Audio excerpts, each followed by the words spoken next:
Hello दोस्तों, NCERT cafe में आपका स्वागत है। आज हम लोग new NCERT history class 8 chapter number 2 व्यापार से साम्राज्य तक कंपनी की सत्ता स्थापित होती है पढ़ेंगे। हम लोग इम्पोर्टेंट पॉइंट्स को देखेंगे जो परीक्षा की दृष्टि से महत्वपूर्ण रहेगा। मुग़ल बादशाहों में औरंगजेब आखिरी शक्तिशाली बादशाह थे। उन्होंने वर्तमान भारत के एक बहुत बड़े हिस्से पर नियंत्रण स्थापित कर लिया था। 1707 में उनकी मृत्यु के बाद सारे मुग़ल सूबेदार और बड़े बड़े जमींदार अपनी ताकत दिखाने लगे थे। मृत्यु कहाँ हुआ था? अहमदनगर, महाराष्ट्र में। उन्होंने अपनी क्षेत्रीय रियासतें कायम कर ली थी। जैसे जैसे विभिन्न भागों में ताकतवर क्षेत्रीय रियासतें सामने आने लगी, दिल्ली अधिक दिनों तक प्रभावी केंद्र के रूप में नहीं रह सकी। 18वीं सदी के उत्तरार्ध तक राजनीतिक क्षितिज पर अंग्रेजों के रूप में एक नई ताकत उभरने लगी थी। क्या आप जानते हैं कि अंग्रेज पहल एक छोटी सी व्यापारिक कंपनी के रूप में भारत आए थे और यहाँ के इलाकों पर कब्जे में उनकी ज़्यादा दिलचस्पी नहीं थी। तो फिर ऐसा क्या हुआ कि एक दिन वे इस विशाल साम्राज्य के स्वामी बन बैठे। इस अध्याय में आप देखेंगे कि यह कैसे हुआ। कैप्टन हडसन द्वारा बहादुर शाह जफर और उनके बेटों की गिरफ्तारी।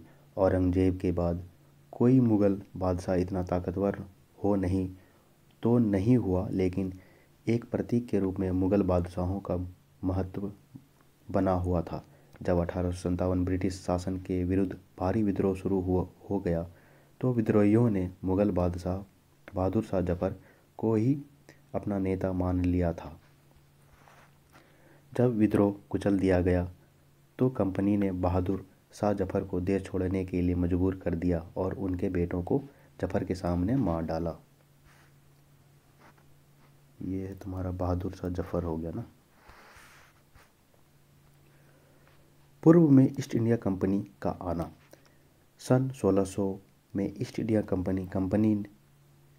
कंपनी ने इंग्लैंड की महारानी एलिजाबेथ प्रथम से चार्टर अर्थात इजाज़तनामा हासिल कर लिया, जिससे कंपनी को पूरब से व्यापार करने का एकाधिकार मिल गया।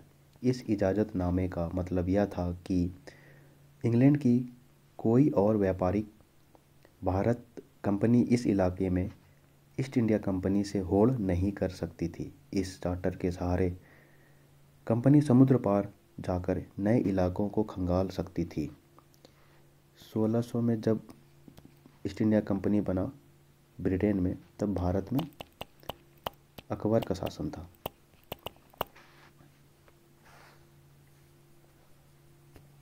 वहाँ से सस्ती कीमत पर चीज़ें खरीद कर उन्हें यूरोप में ऊंची कीमत पर बेच सकती थी।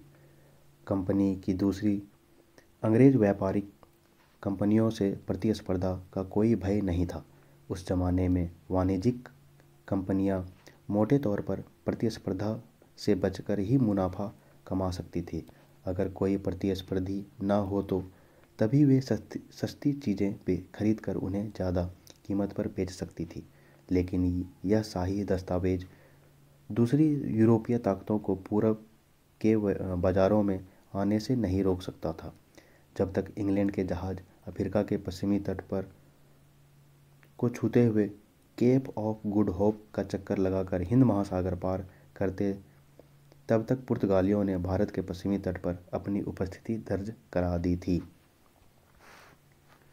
वे गोवा में अपना ठिकाना बना चुके थे। पुर्तगाल के खोजी यात्री वास्को डी गामा ने 1498 में पहली बार भारत तक पहुंचने के इस समुद्री मार्ग का पता लगाया था।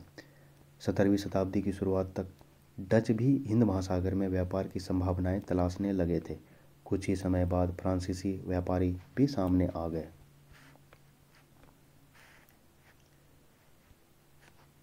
ब्रिटिश आइसलैंड, ये आते आते केप ऑफ गुड होप यहाँ भारत आया।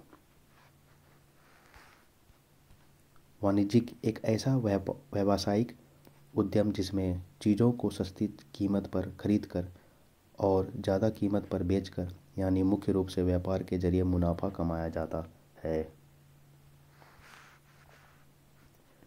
समस्या यह थी कि सारी कंपनियां एक जैसी चीज़ें ही खरीदना चाहती थी।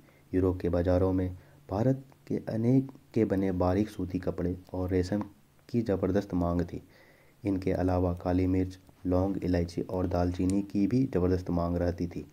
यूरोपीय कंपनियों के बीच इस बढ़ती प्रतिस्पर्धा से भारतीय बाज़ारों ने इन चीज़ों की कीमतें बढ़ने लगी और उनसे मिलने वाला मुनाफा गिरने लगा। अब इन व्यापारिक कंपनियों के फलने फूलने का यही एक रास्ता था कि वे अपनी प्रतिस्पर्धी कंपनियों को ख़त्म कर दें।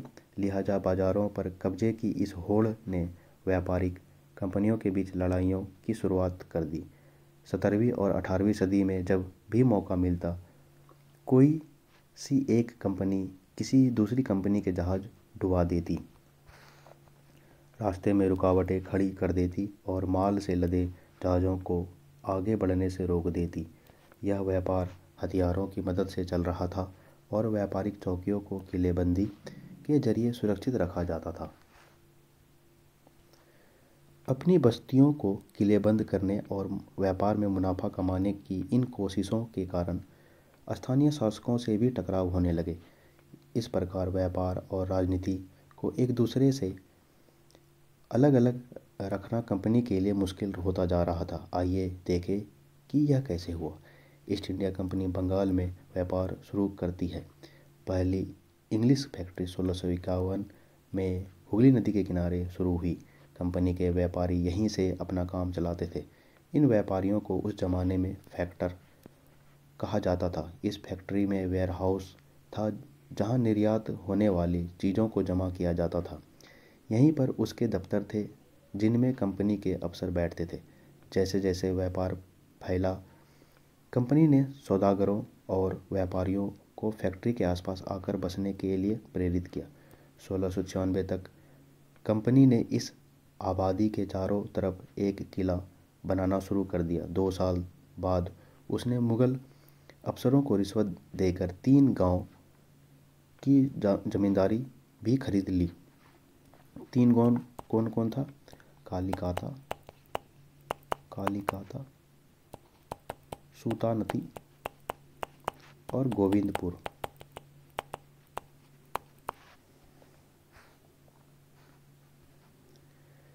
इनमें से एक गांव कालिकाता, जो बाद में कलकत्ता बना, अब इसे कोलकाता कहा जाता है। कंपनी ने मुगल सम्राट औरंगजेब को इस बात के लिए भी तैयार कर लिया कि वह कंपनी को बिना शुल्क चुकाए व्यापार करने का फरमान जारी कर दें। फरमान मतलब एक शाही आदेश। कंपनी ज़्यादा से ज़्यादा रियायतें हासिल करने और पहले से मौजूद अधिकारों का ज़्यादा से ज़्यादा फ़ायदा उठाने में लगी हुई थी। उदाहरण के लिए औरंगजेब के फरमान से केवल कंपनी को ही शुल्क मुक्त व्यापार का अधिकार मिला था।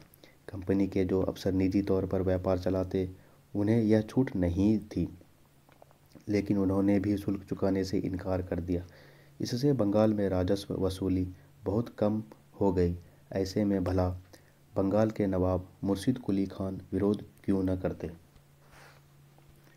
मद्रास के जहाज़ों से सामान लाती स्थानीय नौकाएं विलियम सिम्पसन द्वारा बनाया गया चित्र 1867 में है। व्यापार से युद्धों तक। 18वीं सदी की शुरुआत में कंपनी और बंगाल के नवाबों का टकराव काफ़ी बढ़ गया। औरंगजेब की मृत्यु के बाद बंगाल के नवाब अपनी ताकत दिखाने लगे थे।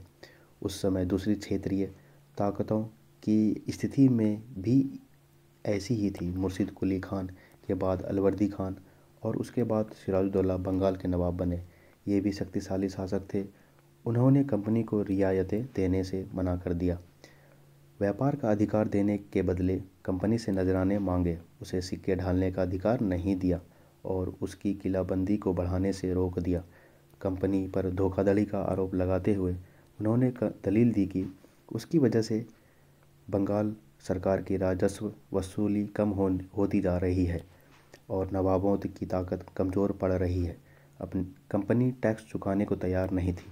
उसके अफसरों ने अपमानजनक चिट्ठियां लिखी और नवाबों व उनके अधिकारियों को अपमानित करने का प्रयास किया। ये रॉबर्ट क्लाइव है।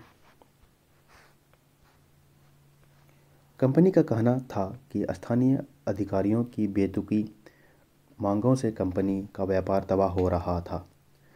व्यापार तभी फल फूल सकता है जब सरकार शुल्क हटा ले।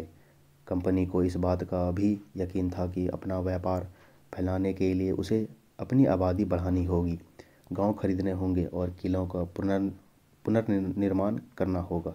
ये टकराव दिनों दिन गंभीर होते गए। अंततः इन टकरावों की परिणति प्लासी के प्रसिद्ध युद्ध के रूप में हुई। कठपुतली यह एक खिलौना होता है जिसे आप धागों के सहारे अपने हिसाब से नचाते हैं। जो व्यक्ति किसी और के इशारों पर चलता है उसे भी मजाक उड़ाने के लिए अक्सर कठपुतली कहा जाता है। प्लासी का युद्ध 23 जून 1756 में हुआ था। कहाँ? भागीरथी नदी जो गंगा की सहायक नदी है। 1756 में अलवर्दी खान की मृत्यु के बाद सिराजुद्दौला बंगाल के नवाब बने। कंपनी को सिराजुद्दौला की ताकत से काफ़ी भय था। सिराजुद्दौला की जगह कंपनी एक ऐसा कठपुतली नवाब चाहती थी जो उसे व्यापारिक रियायतें और अन्य सुविधाओं आसानी से देने में आनाकानी ना करे। कंपनी ने प्रयास किया कि सिराजुद्दौला के प्रतिद्वंदियों में से किसी को एक नवाब बना दिया जाए। कंपनी को कामयाबी नहीं मिली। जवाब में सिराजुद्दौला ने हुक्म दिया कि कंपनी उनके राज्य के राजनीतिक मामलों में टांग अड़ाना बंद कर दें, किलेबंदी रोके और बाकायदा राजस्व चुकाएं। जब दोनों पक्ष पीछे हटने को तैयार नहीं हुए तो अपने 30,000 सिपाहियों के साथ नवाब ने कासिम बाजार में स्थित इंग्लिश फैक्ट्री पर हमला बोल दिया। नवाब की फौजों ने कंपनी के अफसरों को गिरफ्तार कर लिया, गोदाम पर ताला डाल दिया, अंग्रेज़ों के हथियार छीन लिए और अंग्रेजी जहाज़ों को घेर लिया। इसके बाद नवाब ने कंपनी के कलकत्ता स्थित किले पर कब्जे के लिए उधर का रुख किया।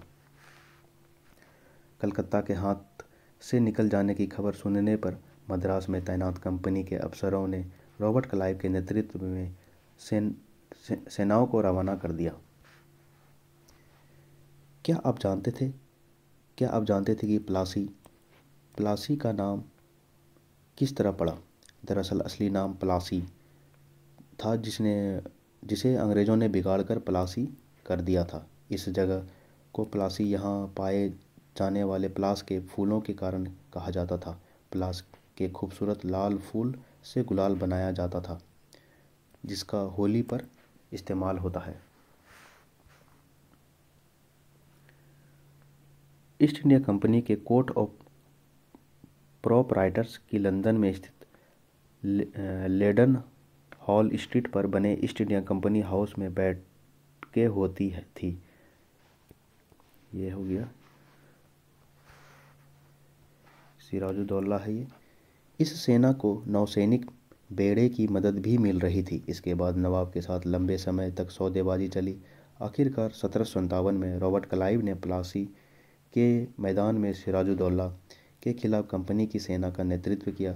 नवाब सिराजुद्दौला की हार एक बड़ा कारण उसके सेनापतियों में से एक सेनापति मीर जाफ़र की कारगुजारियाँ भी थी। मीर जाफ़र की टुकड़ियों ने इस युद्ध में हिस्सा नहीं लिया। रॉबर्ट क्लाइव ने यह कहकर उसे अपने साथ मिला लिया था, सिराजुद्दौला को हटाकर मीर जाफ़र को नवाब बना दिया जाएगा। संपन्नता आश्वासन। इंग्लैंड के लोग ईस्ट इंडिया कंपनी की शासकीय महत्वाकांक्षाओं को संदेह और अविश्वास से देखते थे। प्लासी की लड़ाई के बाद रॉबर्ट क्लाइव ने अंग्रेज सम्राट के एक मुख्य विदेश मंत्री विलियम पिट को 7 जनवरी 1759 को कलकत्ते से यह चिट्ठी भेजी थी। लेकिन इतनी विशाल सत्ता एक वाणिज्यिक कंपनी के लिए बहुत बड़ी बात होगी। मैं खुद यह सोचकर अभिभूत हूँ कि इन समृद्ध रियासतों पर पूरा कब्जा हासिल करने में कोई परेशानी नहीं आएगी। अब मैं यह फैसला आप पर छोड़ता हूँ कि क्या सालाना 20 लाख स्टर्लिंग की आमदनी और 3 प्रांतों का कब्जा कोई ऐसा चीज़ है जिस पर इतना शोर मचाना उचित हो। प्लासी की जंग इसलिए महत्वपूर्ण मानी जाती है क्योंकि भारत में यह कंपनी की पहली बड़ी जीत थी। प्लासी की जंग के बाद सिराजुद्दौला को मार दिया गया और मीर जाफर नवाब बना। कंपनी अभी भी शासन की जिम्मेदारी संभालने को तैयार नहीं थी। उसका मूल उद्देश्य तो व्यापार को फैलाना था। अगर यह काम स्थानीय शासकों की मदद से बिना लड़ाई लड़े ही किया जा सकता था तो किसी राज्य को सीधे अपने कब्जे में लेने की क्या जरूरत थी। जल्दी ही कंपनी को एहसास होने लगा कि यह रास्ता भी आसान नहीं है। कठपुतली नवाब भी हमेशा कंपनी के इशारों पर नहीं चलते थे। आखिरकार उन्हें भी तो अपनी प्रजा की नज़र में सम्मान और संप्रभुता का दिखावा करना पड़ता था। तो फिर कंपनी क्या करती? जब मीर जाफर ने कंपनी का विरोध किया तो कंपनी ने उसे हटाकर मीर कासिम को नवाब बना दिया। जब मीर कासिम परेशान करने लगा तो बक्सर की लड़ाई 1764 में उसको भी हराना पड़ा। उसे बंगाल से बाहर कर दिया गया और मीर जाफर को दोबारा नवाब बनाया गया। अब नवाब को हर महीने 5 लाख रुपए कंपनी को चुकाने पड़ते थे। कंपनी अपने सैनिक खर्चों से निपटने, व्यापारिक ज़रूरतों तथा अन्य खर्चों को पूरा करने के लिए पैसा चाहती थी। कंपनी और ज़्यादा इलाके तथा और ज़्यादा कमाई चाहती थी। 1765 में जब मीर जाफर की मृत्यु हुई तब कंपनी के इरादे बदल चुके थे। कठपुतली नवाबों के साथ अपने खराब अनुभवों को देखते हुए क्लाइव ने ऐलान किया कि अब हमें खुद ही नवाब बनना पड़ेगा। नवाब की शिकायतें। 1733 में बंगाल के नवाब ने इंग्लिश व्यापारियों के बारे में यह कहा था,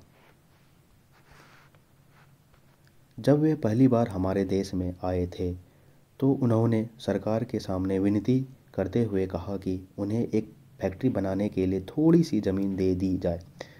उन्हें वह ज़मीन तो मिल गई पर उन्होंने तो वहाँ मजबूत किला खड़ा कर डाला। इसके चारों तरफ गड्ढे बना दिए जो नदी से जुड़ते हैं। दीवारों पर उन्होंने न जाने कितने तोहफे तैनात कर दी है। उन्होंने बहुत सारे सौदागरों और अन्य लोगों को अपने मातहत रहने के लिए तैयार कर लिया और वह 1 लाख रुपए राजस्व वसूल कर रहे हैं। वे असंख्य औरतों और मर्दों को उनके ही देश में गुलाम बनाकर लूट खसोट कर रहे हैं।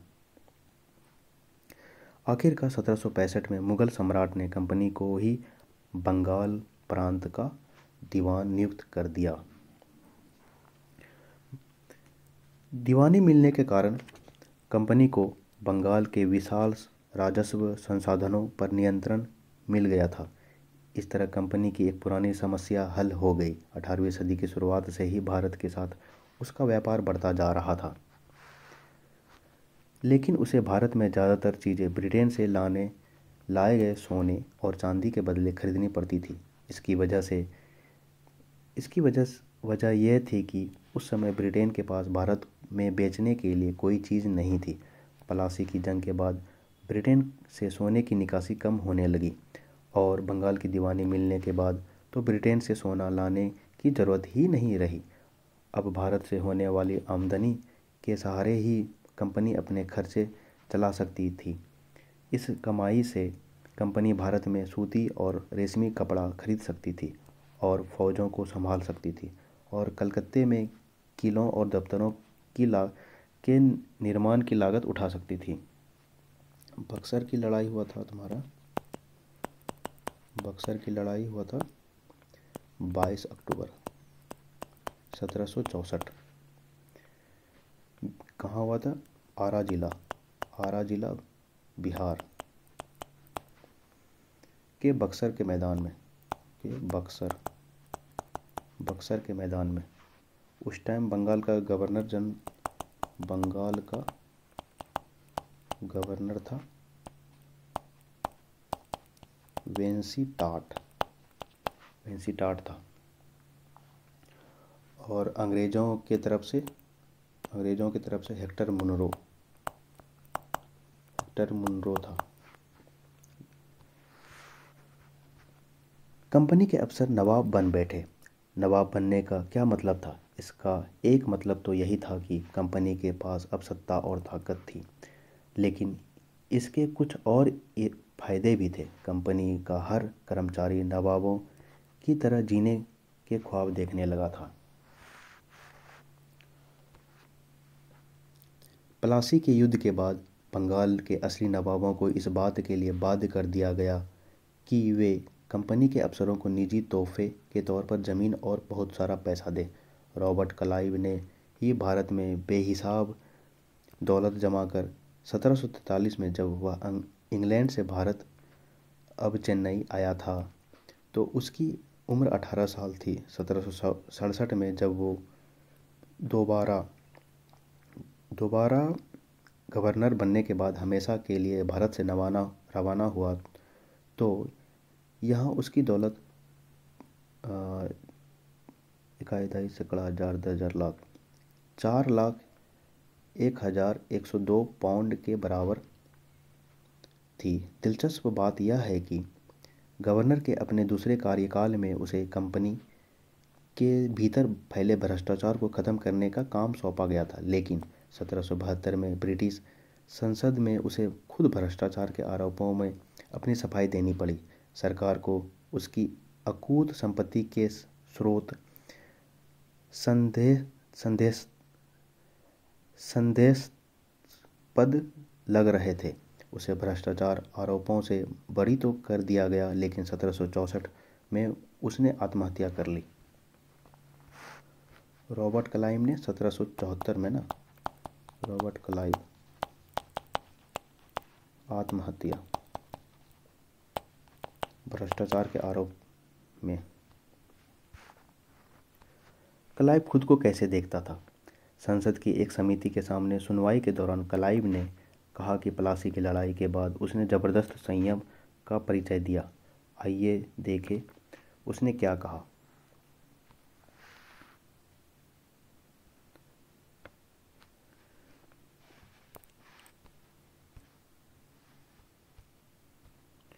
उस स्थिति की कल्पना कीजिए जहां प्लासी की जीत ने मुझे लाकर खड़ा कर दिया था।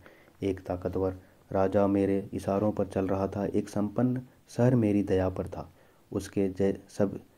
उसके सबसे दौलतमंद महाजन मेरी एक एक मुस्कुराहट के लिए एक दूसरे की गिरेबान खींच रहे थे।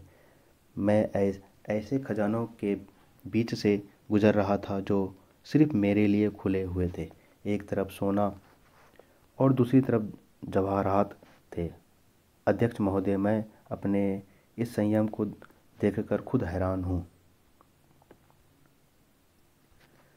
कंपनी के सभी अफसर क्लाइव की तरह दौलत इकट्ठा नहीं कर पाए। बहुत सारी बीमारियों और लड़ाई के कारण कम उम्र में ही मौत का निवाला बन गए। इसके अलावा उन सभी को भ्रष्ट और बेईमान मानना भी सही नहीं होगा। उनमें से बहुत सारे अफसर साधारण परिवारों से आए थे। उनकी सबसे बड़ी इच्छा बस यही थी कि वे भारत में ठीक ठाक पैसा कमाएं और ब्रिटेन लौटकर आराम की ज़िंदगी बसर करें। जो जीते जी धन दौलत लेकर वापस लौट गए, उन्होंने वहाँ आलीशान जीवन जिया। उन्हें वहाँ के लोग नवाब कहते हैं। यह भारतीय शब्द नवाब का ही अंग्रेजी संस्करण बन गया।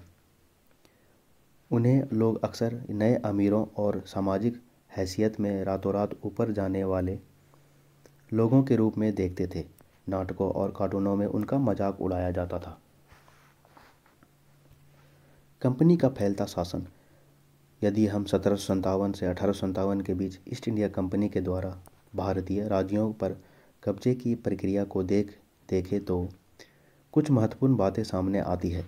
किसी अनजान इलाके में कंपनी ने सीधा सैनिक हमला पराया नहीं किया। उसने किसी भी भारतीय रियासत पर अधिग्रहण करने से पहले विभिन्न राजनीतिक, आर्थिक और कूटनीति साधनों का इस्तेमाल किया। बक्सर की लड़ाई 22 अक्टूबर 1764 के बाद कंपनी ने भारतीय रियासतों में रेजिडेंट तैयार कर लिए। ये कंपनी के राजनीतिक या व्यावसायिक प्रतिनिधि होते थे। उनका काम कंपनी के हितों की रक्षा करना और उन्हें बढ़ाना था। रेजिडेंट के माध्यम से कंपनी के अधिकारी भारतीय राज्यों के भीतरी मामलों में भी दखल देने लगे थे। अगला राजा कौन होगा, किस पद पर किसको बिठाया जाएगा, इस तरह की चीज़ें भी कंपनी के अफसर ही तय करना चाहते थे। कई बार कंपनी ने रियासतों पर सहायक संधि भी थोप दी। जो रियासत इस बंदोबस्त को मान लेती थी उसे अपने स्वतंत्र सेनाएं रखने का अधिकार नहीं रहता था। उसे कंपनी की तरफ से सुरक्षा मिलती थी और सहायक सेना के रखरखाव के लिए वह कंपनी को पैसा देती थी। अगर भारतीय शासक रकम अदा करने में चूक जाते थे तो जुर्माने के तौर पर उनका इलाका कंपनी अपने कब्जे में ले लेती थी। उदाहरण के लिए, जब रिचर्ड वेलेजली गवर्नर जनरल 1798 से 1805 था, उस समय अवध के नवाब को 1801 में अपना आधा इलाका कंपनी को सौंपने के लिए मजबूर किया गया, क्योंकि नवाब सहायक सेना के लिए पैसा अदा करने में चूक गए थे। इसी आधार पर हैदराबाद के भी कई इलाके छीन ले गए। अवध अवध का तुम्हारा 1801 ना, 1801।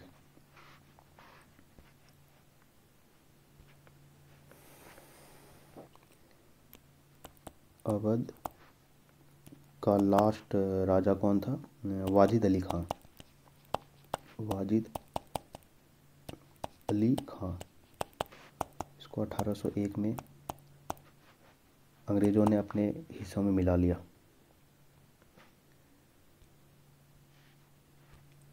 अपने बेटे बेटियों और ब्रिटिश रेजिडेंट के साथ खड़े नवाब शुजाउद्दौला टिली कैटल द्वारा बनाया गया चित्र तैल 1772 बक्सर की लड़ाई के बाद हुई संधियों के फलस्वरूप नवाब शुजाउद्दौला के ज़्यादातर अधिकार छीन लिए गए थे, लेकिन यहाँ वह रेजिडेंट के सामने अपनी चिर परिचित शाही शान शौकत के साथ दिखाई दे रहे हैं। ये है ना। रेजिडेंट की ताकत क्या होती थी? कंपनी द्वारा नियुक्त किए गए रेजिडेंट्स के बारे में स्कॉटलैंड के प्रसिद्ध अर्थशास्त्री और राजनीतिक दार्शनिक जेम्स मिल ने यह कहा था, दरअसल रेजिडेंट रियासत का राजा होता है। हम उसे अहस्तक्षेप की मनचाही निषेधाज्ञा के तहत काम करने की छूट देते हैं, जब तक स्थानीय राजा पूरी तरह अधीनस्थ रहता है और रेजिडेंट यानी ब्रिटिश सरकार के माफिक काम करता है तो चीज़ें आराम से चलती रहती है। शासन के कामों में रेजिडेंट की दखल अंदाजी के बिना सब कुछ चल जाता है। जब भी कुछ अलग तरह का घटना घटता है, जब भी राजा कोई ऐसा रास्ता अपनाता है जिसे ब्रिटिश सरकार गलत मानती है, तो टकराव और उथल पुथल पैदा हो जाती है। जेम्स मिल के द्वारा 1832 में कहा गया था। निषेधाज्ञा, निर्देश, अधीनस्थता, दब्बूपन। टीपू सुल्तान, शेरे मैसूर। जब कंपनी अपने राजनीतिक और आर्थिक हितों पर खतरा दिखाई दिया तो कंपनी ने प्रत्यक्ष सैनिक टकराव का रास्ता भी अपनाया। दक्षिण भारत राज्य मैसूर के उदाहरण से यह बात समझी जा सकती है। हैदर अली शासन काल 1761-1782 और उनके विख्यात पुत्र टीपू सुल्तान शासन काल 1782 से 1799 जैसे शक्तिशाली शासकों के नेतृत्व में मैसूर काफ़ी ताकतवर हो चुका था। मालाबार तट पर होने वाले व्यापार मैसूर रियासत के नियंत्रण में था, जहां से कंपनी काली मिर्च और इलायची खरीदती थी। 1785 में टीपू सुल्तान ने अपनी रियासत में पड़ने वाले बंदरगाहों से चंदन की लकड़ी, काली मिर्च और इलायची का निर्यात रोक दिया। सुल्तान ने स्थानीय सौदागरों को भी कंपनी के साथ कारोबार करने से रोक दिया। टीपू सुल्तान ने भारत में रहने वाले फ्रांसीसी व्यापारियों से घनिष्ठ संबंध विकसित किए और उनकी मदद से अपनी सेना का आधुनिकीकरण किया। ये टीपू सुल्तान है। टीपू सुल्तान के बेटों को बंधक के रूप में कॉर्नवालिस के सामने पेश किया जा रहा है। Daniel arm 1793। कंपनी की फौजों को हैदर अली और टीपू सुल्तान ने कई बार युद्ध में हराया, लेकिन 1792 में मराठों, हैदराबाद के निज़ाम और कंपनी की संयुक्त फौजों के हमले के बाद टीपू सुल्तान को अंग्रेज़ों से संधि करनी पड़ी। इस संधि के तहत उनके दो बेटों को अंग्रेज़ों ने बंधक के रूप में अपने पास रख लिया। ब्रिटिश चित्रकारों को ऐसे दृश्यों की तस्वीर बनाने में मज़ा आता था जिनमें अंग्रेज़ों की सत्ता की विजय दिखाई देती थी। सुल्तान के इन कदमों से अंग्रेज़ आग बबूला हो गया, क्योंकि फ्रांस से टीपू सुल्तान मदद ले रहा था। उन्हें हैदर अली और टीपू सुल्तान बहुत महत्वाकांक्षी, घमंडी और ख़तरनाक दिखाई देते थे। अंग्रेज़ों को लगता था कि ऐसे राजाओं को नियंत्रित करना और कुचलना ज़रूरी है। फलस्वरूप मैसूर के साथ अंग्रेज़ों की 4 बार जंग हुई। 1767 से 1769, 1780 से 1784, 1790 टू 1792 और 1799। श्रीरंगपट्टनम की आखिरी जंग में कंपनी की सफलता मिली। अपनी राजधानी की रक्षा करते हुए टीपू सुल्तान मारे गए और मैसूर का राजकाज पुराने वेडियार राजवंश के हाथों में सौंप दिया गया। इसके साथ ही मैसूर पर भी सहायक संधि थोप दी गई। वेडियार वंश का राजा कौन था उस टाइम? कृष्णराज थर्ड। इसी को अंग्रेज़ों ने सत्ता दिया। फर्स्ट मैसूर युद्ध, उस टाइम अंग्रेज कौन था? लॉर्ड वेरेलस्ट।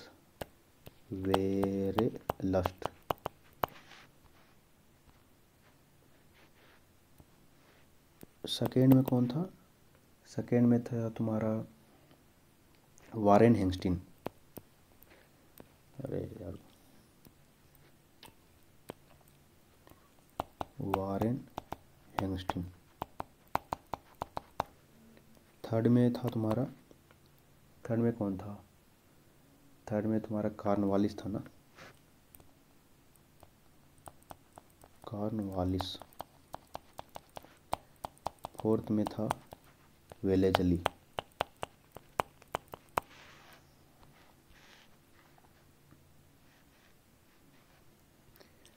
टीपू की कहानियाँ। राजाओं की छवि अक्सर जनश्रुतियों से भी बनती है।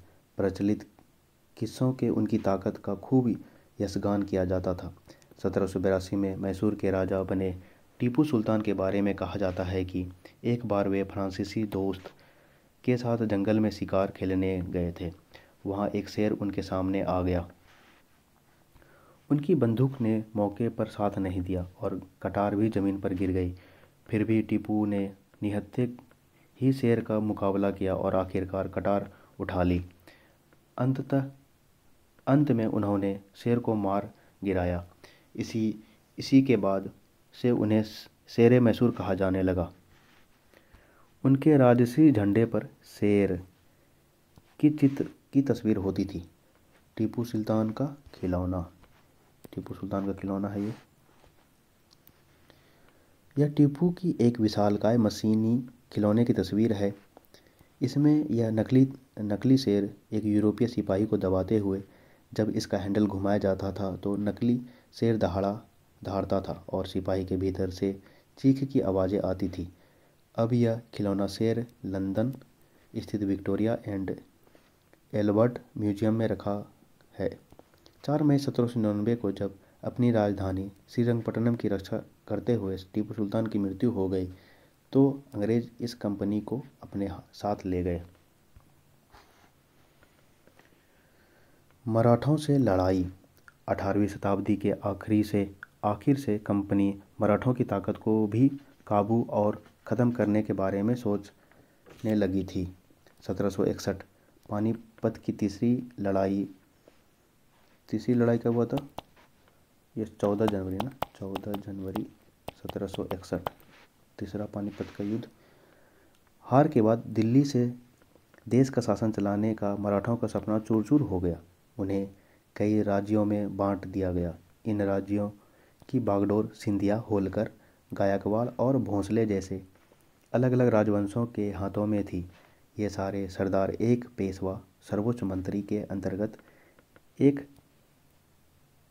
कन्फेडरेसी राज्यमंडल के सदस्य थे। पेशवा इस राज्यमंडल का सैनिक और प्रशासकीय प्रमुख होता था और पुणे में रहता था। महादजी सिंधिया और नाना फडणवीस 18वीं सदी के आखिरी के दो प्रसिद्ध मराठा योद्धा और राजनीतिज्ञ थे।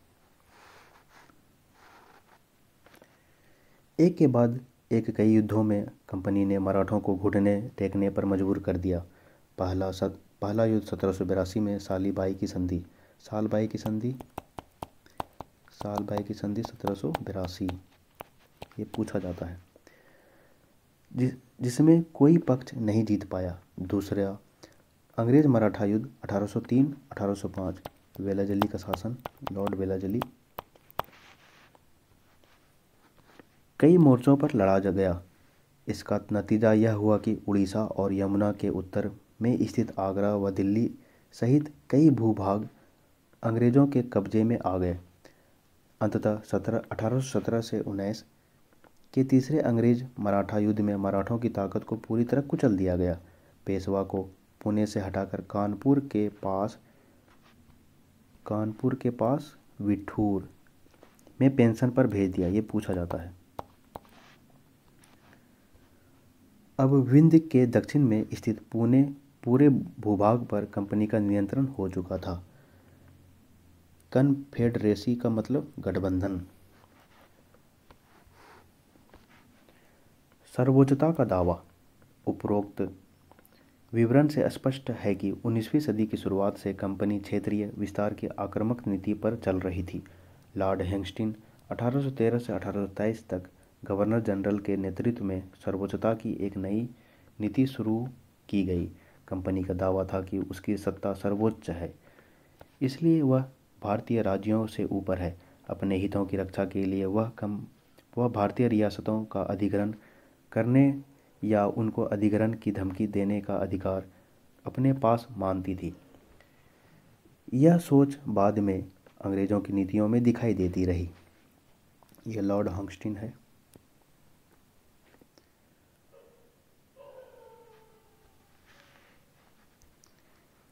लेकिन यह प्रक्रिया बेरोक टोक नहीं चली। उदाहरण के लिए, जब अंग्रेजों ने कित्तूर, फिलहाल कर्नाटक में एक छोटे से राज्य को कब्जे में लेने का प्रयास किया तो रानी चेन्नप्पा ने हथियार उठा लिए और अंग्रेजों के खिलाफ आंदोलन छेड़ दिया। 1824 में उन्हें गिरफ्तार किया गया और 1829 में जेल में ही उनकी मृत्यु हो गई। चेन्नम्मा के बाद कित्तूर स्थित संगोली के एक गरीब चौकीदार रायन्ना ने यह प्रतिरोध जारी रखा। चौतरफा समर्थन और सहायता से उन्होंने बहुत सारे ब्रिटिश शिविरों और दस्तावेजों को नष्ट कर दिया गया था। आखिरकार उन्हें भी अंग्रेजों ने पकड़कर 1830 में फांसी पर लटका दिया। प्रतिरोध के ऐसे कई दूसरे उदाहरण आप इस किताब में आगे पढ़ेंगे। कित्तूर रानी चेन्नम्मा की स्मृति में बनाई गई मूर्ति। 1830 के दशक के अंत में ईस्ट इंडिया कंपनी रूस के प्रभाव से बहुत डरी हुई थी। कंपनी को भय था कि कहीं रूस का प्रभाव पूरे एशिया में फैलकर उत्तर पश्चिम से भारत को अपनी चपेट में न ले।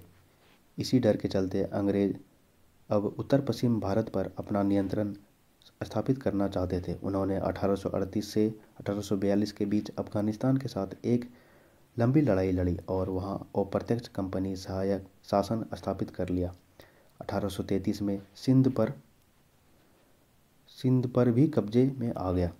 1833 लॉर्ड एलनबरो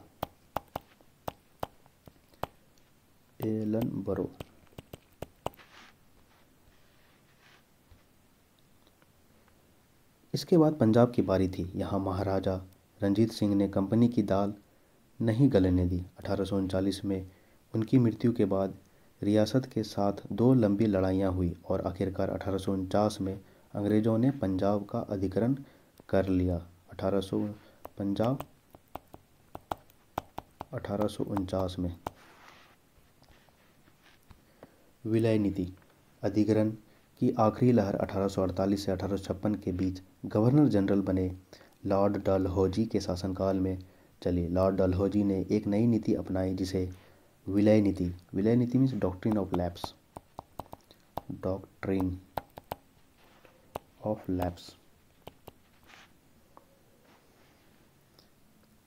यह सिद्धांत इस तर्क पर आधारित था कि अगर किसी शासक की मृत्यु हो जाती है और उसका कोई पुरुष वारिस नहीं है तो उसकी रियासत हड़प कर ली जाएगी, यानी कंपनी के भूभाग का हिस्सा बन जाएगी। इस सिद्धांत के आधार पर एक के बाद कई रियासतें, सतारा सबसे पहले 1848, संबलपुर 1850, उदयपुर 1852, उदयपुर कहाँ है? छत्तीसगढ़,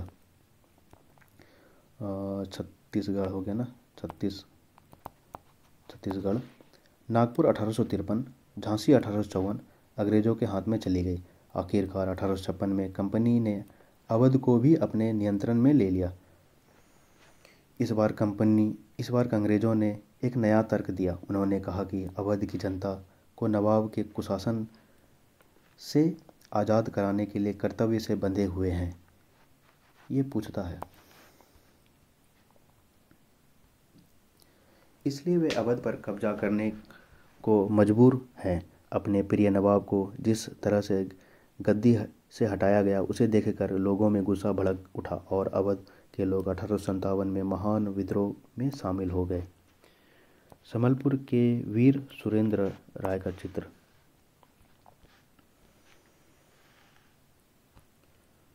भारत 1797, भारत 1840। ब्रिटिश राज कितना कम था यहाँ पर, ब्रिटिश राज। फिर 1857 ब्रिटिश राज, पीला वाला ब्रिटिश राज।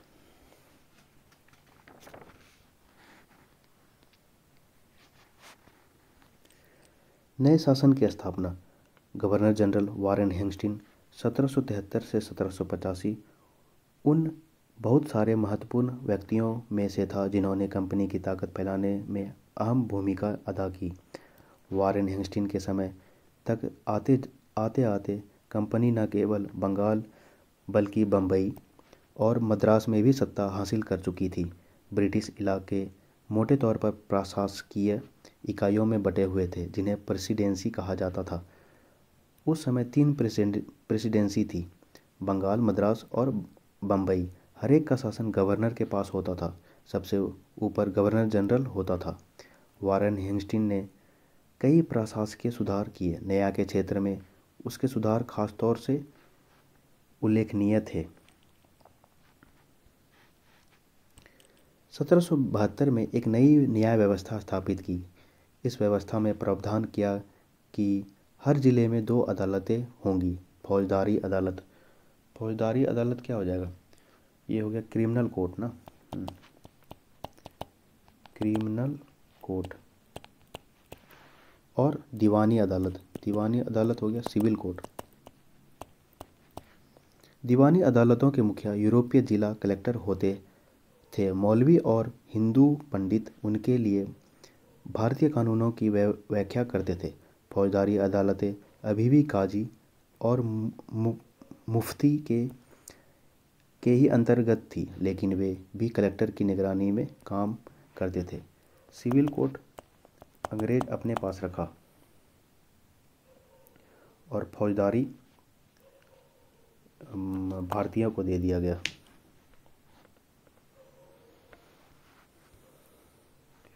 वारेन हेस्टिंग पर मुकदमा आरजी पॉलार्ड द्वारा चित्रित 1789।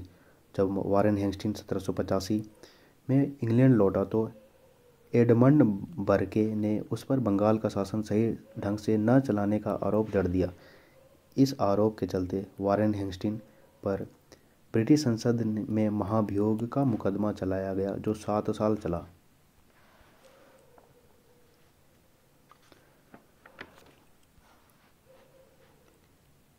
एक बड़ी समस्या यह थी कि ब्राह्मण पंडित धर्मशास्त्र की अलग अलग शाखाओं के हिसाब से स्थानीय कानूनों की अलग अलग व्याख्या कर देते थे।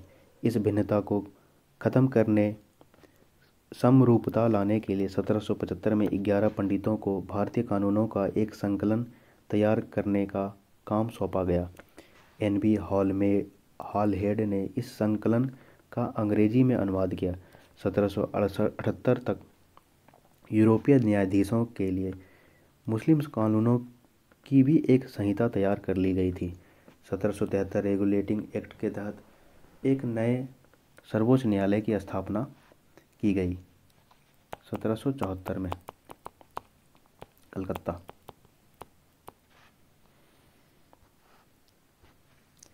इसके अलावा कलकत्ता में अपीलीय अदालत, सदर निजामत अदालत की भी स्थापना की गई। भारतीय जिले में कलेक्टर सबसे बड़ा ओहदा होता था। जैसा कि नाम से ही पता चलता है, उसका मुख्य काम लगान और कर इकट्ठा करना तथा न्यायाधीशों, पुलिस अधिकारियों व दरोगा की सहायता से जिले में कानून व्यवस्था बनाए रखना होता था। उसका कार्यालय कलेक्ट्रेट सत्ता और संरक्षण का नया केंद्र बन गया था, जिसने पुराने सत्ता केंद्र को हाशिए पर ढकेल दिया। मैं सबके शत्रु और उत्पीड़न पर महाभियोग चला रहा हूँ। वारेन हेस्टिंग के महाभियोग की कार्रवाई के दौरान एडमंड बर्क ने एक उत्तेजनापूर्ण भाषण दिया, जिसका एक हिस्सा इस प्रकार है। आप लोग पढ़ लीजिएगा इसको। कंपनी की फौज। कंपनी के साथ भारत में शासन और सुधार के लिए विचार तो आए, लेकिन उसकी असली सत्ता सैनिक ताकत में थी। मुगल फौज मुख्य रूप से घुड़सवार, सवार घोड़े पर चलने वाले प्रशिक्षित और पैदल सेना थी। उन्हें तीरंदाजी और तलवारबाजी का प्रशिक्षण दिया जाता था। सेना में सवारों का दबदबा रहता था और मुगल साम्राज्य को एक विशाल पेशेवर प्रशिक्षण वाली पैदल सेना की जरूरत महसूस नहीं होती थी। ग्रामीण इलाकों में सशस्त्र किसानों की बड़ी संख्या थी। स्थानीय जमींदार मुगलों को जरूरत पड़ने पर पैदल सिपाही मुहैया कराते थे। 18वीं सदी में जब अवध और बनारस जैसी रियासतों में किसानों को भर्ती करके उन्हें पेशेवर सैनिक प्रशिक्षण दिया जाने लगा, तो यह सूरत बदलने लगी। ईस्ट इंडिया कंपनी ने जब कंपनी सेना के लिए भर्ती की, तो उसने यह भी तरीका अपनाया। अंग्रेज अपनी सेना को सिपाही, जो भारतीय शब्द सिपाही से ही बना है, आर्मी कहते थे। 1820 के दशक जैसे जैसे युद्ध तकनीक बदलने लगी, कंपनी की सेना में घुड़सवार टुकड़ियों की ज़रूरत कम होती गई। इसकी वजह यह थी कि ब्रिटिश साम्राज्य बर्मा, अफगानिस्तान और मिस्र में भी लड़ रहा था, जहां सिपाही मस्केट, तोड़ेदार बंदूक और मैचलॉक जैसे लैस होते थे। कंपनी की सेना के सिपाहियों को बदलती सैनिक आवश्यकताओं का ध्यान रखना पड़ता था। अब उसकी पैदल टुकड़ियों ज़्यादा महत्वपूर्ण होती जा रही थी। धर्मशास्त्र संस्कृत की एक ऐसी कृतियाँ जिनमें सामाजिक तौर तरीकों और आचरण के सिद्धांतों की व्याख्या की जाती थी। ये धर्मशास्त्र ईसा पूर्व 500 वर्ष से भी पहले लिखे गए थे। सवार, घुड़सवार, मस्केट, पैदल सिपाहियों द्वारा इस्तेमाल की जाने वाली भारी बंदूक, मैचलॉक, शुरुआती दौर की बंदूक जिसमें बारूद को माचिस से चिंगारी दी जाती थी।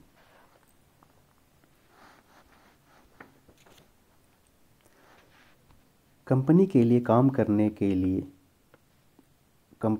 काम करने वाला बंगाल का एक सवार एक अज्ञात भारतीय चित्रकार द्वारा चित्र 1780 मराठा और मैसूर के साथ युद्धों के बाद कंपनी को अपनी घुड़सवार टुकड़ियों को मजबूत करने की अहमियत समझ में आने लगी थी। 19वीं सदी की शुरुआत में अंग्रेज एक समरूप सैनिक संस्कृति विकसित करने लगे थे। सिपाहियों को यूरोपीय ढंग का प्रशिक्षण, अभ्यास और अनुशासन सिखाया जाने लगा। अब उनका जीवन पहले से भी ज़्यादा नियंत्रित था। इस कोशिश में कभी कभी समस्याएं भी आ जाती थी, क्योंकि पेशेवर सिपाहियों की सेना खड़ा करने के चक्कर में अंग्रेज़ कई बार जाति समुदाय की भावनाओं को नज़रअंदाज कर देते थे। भला लोग अपनी जातीय और धार्मिक भावनाओं को इतनी आसानी से कैसे छोड़ सकते थे? क्या वे खुद अपने समुदाय का सदस्य मानने की बजाय सिर्फ सिपाही मान सकते थे? सिपाही क्या महसूस करते थे? अपने जीवन और अपनी पहचान यानी वे कौन हैं, इस बात के एहसास में जो बदलाव आ रहे थे, उनको सिपाहियों ने किस तरह देखा? 1857 का विद्रोह हमें सिपाहियों की इस दुनिया की झलक दिखाता है। इस विद्रोह के बारे में हम लोग अध्याय 5 में पढ़ेंगे। निष्कर्ष: ईस्ट इंडिया कंपनी एक व्यापारिक कंपनी से बढ़ते बढ़ते एक भौगोलिक औपनिवेशिक शक्ति बन गई। 19वीं सदी की शुरुआत में नई भाप तकनीक के आने से यह प्रक्रिया और तेज हुई। तब तक समुद्र मार्ग से भारत पहुंचने में 6 से 8 महीना का समय लग जाता था। भाप से चलने वाले जहाज़ों ने यह यात्रा 3 हफ्तों में समेट दी। इसके बाद ज़्यादा से ज़्यादा अंग्रेज़ और उनके परिवार भारत जैसे दूर देश में आने लगे। 1857 तक भारतीय उपमहाद्वीप के 63% भूभाग और 78% आबादी पर कंपनी का सीधा शासन स्थापित हो चुका था। देश के शेष भूभाग और आबादी पर कंपनी का अप्रत्यक्ष प्रभाव था। इस प्रकार व्यावहारिक स्तर पर ईस्ट इंडिया कंपनी पूरे भारत को अपने नियंत्रण में ले चुकी थी। आइए हम लोग इम्पोर्टेंट एक्सरसाइज करते हैं। दीवानी। दीवानी मीन्स हो गया भू राजस्व वसूल करने वाला अधिकार। शेरे मैसूर टीपू सुल्तान को कहता था। रानी चेन्नम्मा। रानी चेन्नम्मा कौन थी? ये थी तुम्हारा कित्तूर ना। कित्तूर कर्नाटक में अंग्रेजी विरोधी आंदोलन का नेतृत्व किया था। सिपाही हो गया सिपाही वारेन हेस्टिंग, भारत का पहला गवर्नर जनरल। बंगाल पर अंग्रेजों की जीत प्लासी की जंग से शुरू हुई। 23 जून 1756। हैदर अली और टीपू सुल्तान मैसूर के शासक थे। डलहौजी ने विलय नीति डॉक्ट्रिन ऑफ लैप्स। मराठा रियासतें मुख्य रूप से भारत के पश्चिमी भाग में है ना, पश्चिमी भाग में स्थित थी। मुगल साम्राज्य 18वीं सदी में मजबूत होता गया। बिल्कुल गलत। English east India company Bharat के साथ व्यापार करने वाली एकमात्र यूरोपीय कंपनी थी। बिल्कुल गलत। महाराजा रंजीत सिंह पंजाब के राजा थे। बिल्कुल सही। अंग्रेज़ों ने अपने कब्जे वाले इलाकों में कोई शासकीय बदलाव नहीं किया। ये तो बिल्कुल गलत है। ये वीडियो कैसा लगा दोस्तों? हम लोग आगे की चैप्टर देखेंगे। अगर आपको वीडियो अच्छा लगा तो कृपया करके अपने दोस्तों के साथ शेयर करें, जिससे दोस्तों को एनसीईआरटी फैक्ट्स का महत्वपूर्ण ज्ञान मिल सके। धन्यवाद। आपका दिन शुभ हो। जय श्री राम।